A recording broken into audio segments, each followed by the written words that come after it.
There's a soldering tip I thought I'd throw in here. So I brought this wire through here and made a hook. Then leave the insulation away so you don't melt it. And when you solder this, go ahead and clip that little piece off. Don't wrap your wire around these terminals. I had to fight to save this switch. I desoldered and desoldered with my vacuum bulb, and I had to really work to get the wires out. Don't make it harder for you to have to work on it or somebody else. Just fold it through the loop, and then when you solder it right here around the hole, fill the hole in, just clip it off. You can see there's no wire hanging here no more. Make sure the insulation is out here at the end. Don't melt that plastic in your solder. It makes a mess, bad contact. This is a double switch. I will show that. The outside one is the front switch, and the inside knob, small knob that you turn, which would be towards you, is for the back one, or the shaft goes through there. I'm putting this knob in here to control how much goes to the meter and how much goes to the speaker, so I can fine adjust that, because I don't want that little meter pegging. There's a lot of power comes out of that speaker of the CB radio. So I don't want to damage that meter. If it pegs up, it wants to stick at the bottom. So even if we have to add some resistors or something to it later to cut it down, we're at least putting it on. This is a 10K knob, 10,000 ohm knob. Seemed to work the best. I tried different resistors and stuff experimenting, and I came up with this. So I grabbed one of these knobs, which will be nice. I have one hole. I can control the meter coming in and the volume. Just thought I'd make a short clip here. Sorry about the camera being shaky. I'm not on my tripod. Let's get the idea. Loop your wire through the hole. Make sure the insulation isn't touching. You have to look over the camera here. You don't want that melted plastic in it. Once you solder that and it cools, clip that off. And I use just a regular old, I don't have my nippers. I used to have a nice small pair of nippers. Just use a pair of toenail clippers, fingernail clippers. I do have a little nipper somewhere if I could find it. But this works really good. This acts like a heat sink, so when you're soldering, nothing gets hot in here. Y'all get the idea. And how these knobs work, there's a path in there. Now there's a way to use the third terminal to take it back to ground. This is one path. You'll have continuity from here to here. Okay, what you're doing is you're making it go on that path, which makes resistance. Now there's a way when you put it in a microphone. I put these in a microphone before, and it pulls back down the ground, which in the radio you'd have all three of these used. I may do that if I can remember what I used before to do it, like in a microphone. I just didn't run it over to another ground. I put something in there, resistor or something. It's been a lot of years since I've done some of this stuff, but we're just using it in line is what we're doing. Just to control the volume going to the speaker. Plus, you'll control the volume come out of the radio. When you use these, you don't want to crank your radio all the way up because you're putting too much in there and you're trying to control it with the knob. Don't want to make these clips too long. Okay, I thought I'd show a real quick clip of this. This will be for your meter going in. This will be for the speaker. Show this online. This is set on the 1000 scale, 1K. This is a 10K potentiometer, people call it a pot, knob switch. If you have the volume turned down, you want to turn it up, you'll have less resistance. And actually it would get louder. If you're going to replace a knob in a radio, make sure you use a good meter. That's why I like this instead of them digital ones jumping all over. Because if this was bad, it'd go like this. You'd see this in there when you're trying to turn it. You know it's bad. That's that scratchiness you're going to hear. It'd go all erratic. I'm making it do it erratic. Let's go smooth and slow. This one kind of really jumps up at the end. You notice I'm listening to it and I crank it up.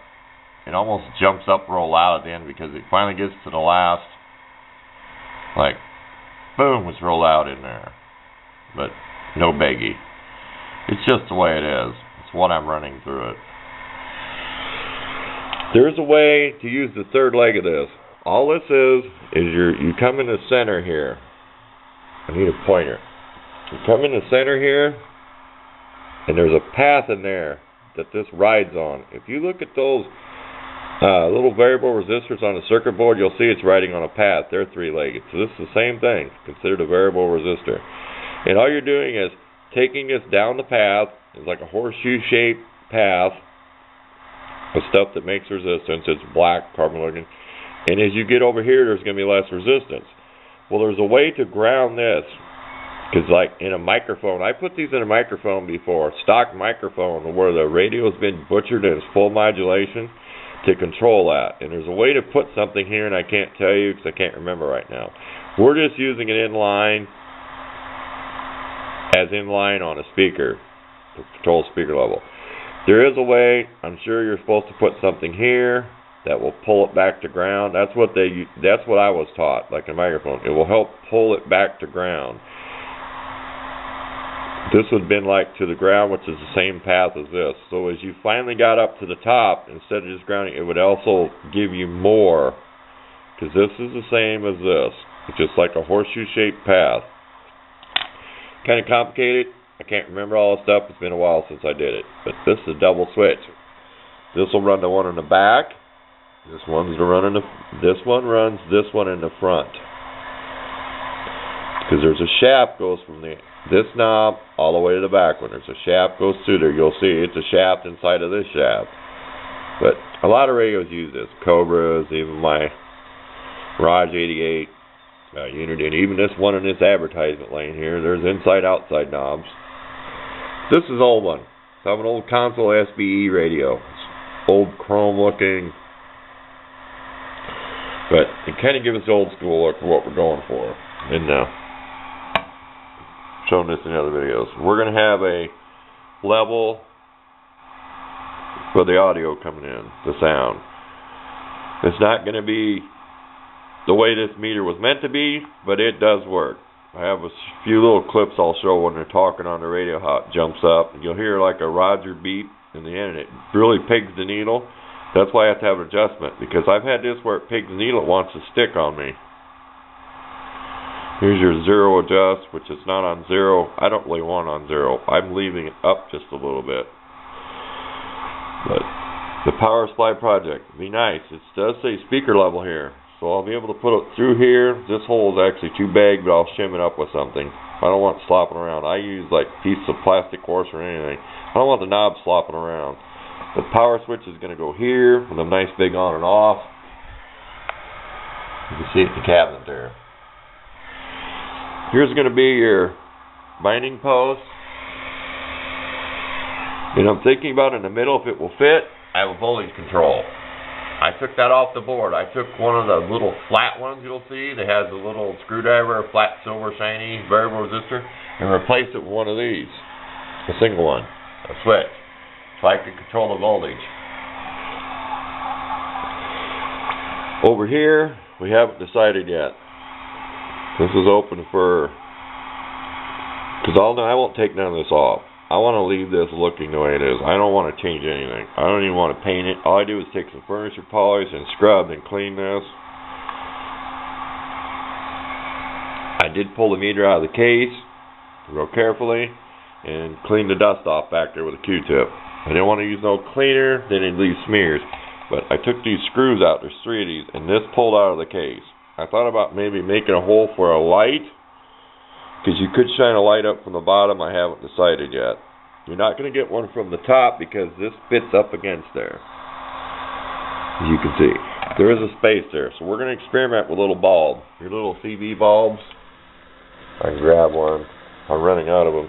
Little bulb that goes in the meter of your radio.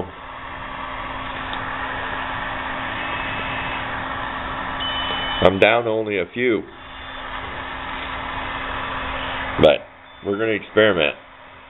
Someday I'll get better with diodes and be able to take them from 12 volts. There's plenty of 12 volt diodes out there, but they're so big and so bright. And someday we may learn that, how to put the resistors and stuff. Use diodes and stuff so the bulb don't burn out. But this had bulbs that went behind it. You can put anything you want behind these. Flip it over and see. See, there's no sockets around there. You could put whatever you wanted here. You could put little LEDs, any pretty little, kind of different. There's no sockets or nothing. So you can adapt anything you want here. And you could use like I use with hot glue gun. You can glue anything you want here. If you had to rip the glue off to get it apart and the bulb burn out, oh well. Bulb's going to last a long time if it's a good one. Want to make these too long? I just wanted to document the power supply build. I figure maybe in the wintertime, people get bored like me, they'll be watching stuff like this. But this is going to be fun. Goes in that big cabinet which I showed in the first video. But thanks for watching. We're going to get back to work.